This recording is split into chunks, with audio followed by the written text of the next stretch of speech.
মহান আল্লাহ দরবারে শুকরিয়া জানাচ্ছি যিনি আমাদেরকে আজকে এখানে সবার সামনে দাঁড়ানোর মতো শক্তি দিয়েছেন, সুযোগ দিয়েছেন। অ্যাপেক্স বাংলাদেশ জেলা 3-এর পক্ষ থেকে আপনাদের গ্রিন সিটির সকল সদস্য এবং সম্মানিত শুভেচ্ছা জানাচ্ছি। আজকে চেঞ্জ ওয়ার Shiromoni Apex Club of Green City, আমি খুবই আনন্দিত যে আমাদের 17টি ক্লাব আছে ডিস্ট্রিক্ট 3-তে, এর মধ্যে মাত্র 3টি ক্লাব বাকি আছে চেঞ্জ ওভার করার, যেটা আগামী বুধবার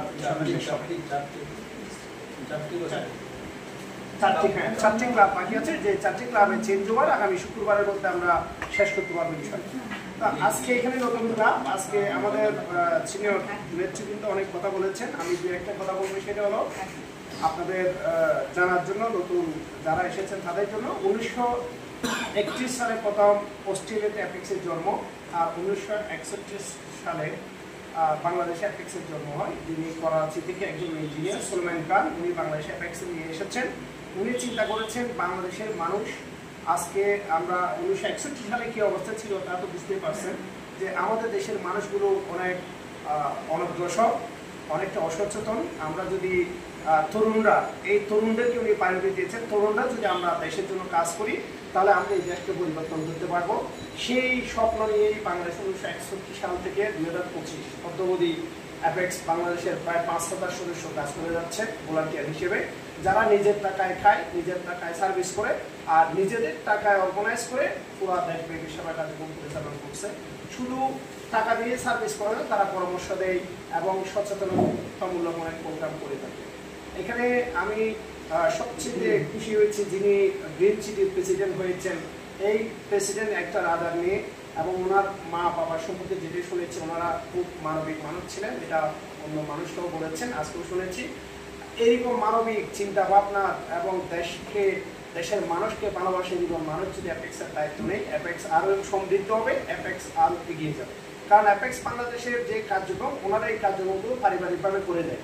শুধু ব্যানারটা চেঞ্জ করে যদি অ্যাপেক্সে ঢুকে যায় তাহলে অ্যাপেক্স বাংলাদেশ আরও প্রচার হবে, আরও সমৃদ্ধ হবে, আরও সুন্দর হবে। তা আমি দু একটা কথা বলবো, এর মধ্যে অ্যাপেক্স বাংলাদেশ যে কার্যক্রমগুলো করে থাকে, এর মধ্যে অন্ন, বস্ত্র, বাসস্থান, শিক্ষা, চিকিৎসা। এখানে আপনাদের আজকে যে অনুষ্ঠান স্থলে এসেছি, এখানে দেখছি সবগুলো সচেতনতামূলক প্রোগ্রাম। নারীদের উন্নয়নের কথা বলা হয়েছে, নারীদের ক্ষমতায়নের কথা বলা হয়েছে, নারী নির্যাতনের বিরুদ্ধে কথা বলা হয়েছে, যৌতুকের বিরুদ্ধে কথা বলা হচ্ছে। এগুলো সবগুলো কিন্তু আমরা অ্যাপেক্স করি। এনভায়রনমেন্ট রক্ষার জন্য কথা বলা হচ্ছে, বৃক্ষরোপণ কর্মসূচি এবং পরিবেশ বিপর্যয় যেন না হয়, জনসচেতনতা তৈরি করা, এই সব প্রোগ্রামগুলো কিন্তু আমরা করি। নদী শাসন এবং নদীর সুরক্ষা, নদীর যেন পরিবেশ দূষণ না হয়, নদীতে যেন পলিথিন ফেলা না হয়, এই সমস্ত কার্যক্রমগুলো আপনারা করেন, এগুলোই অ্যাপেক্স করে। শিক্ষা সামগ্রী বিতরণ, এই যে আপনারা বিভিন্ন গরিব মানুষদেরকে শিক্ষা সামগ্রী দেন যাতে চোরে না পড়ে, শিশুরা যাতে চোরে না পড়ে। তাহলে শিশুরা চোরে পড়লে দেশ অশিক্ষিত থেকে যাবে, উচ্চ শিক্ষিত হবে না, তাহলে শিক্ষিত না হলে তো দেশ এগিয়ে পারবে না। তো আমরা সর্বোপরি আমরা আমাদের বাংলাদেশকে অস্ট্রেলিয়ার মতো দেখতে চাই, New Zealand, Iceland, Canada, Switzerland, Denmark, Sweden, জার্মানির মতো দেখতে চাই। আর ওইরকম দেশ তৈরি করার জন্য আমাদেরকে ভালো মানুষ হতে হবে, সবাইকে মিলে দেশকে ভালোবাসতে হবে, দেশের জন্য কাজ করতে হবে।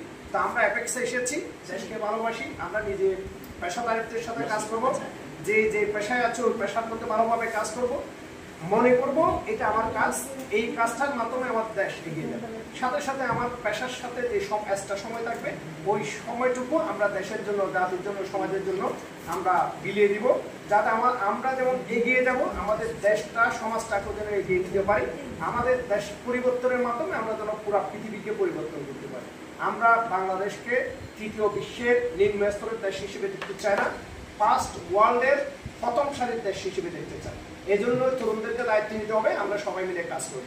আসসালামু আলাইকুম, ধন্যবাদ সকলকে।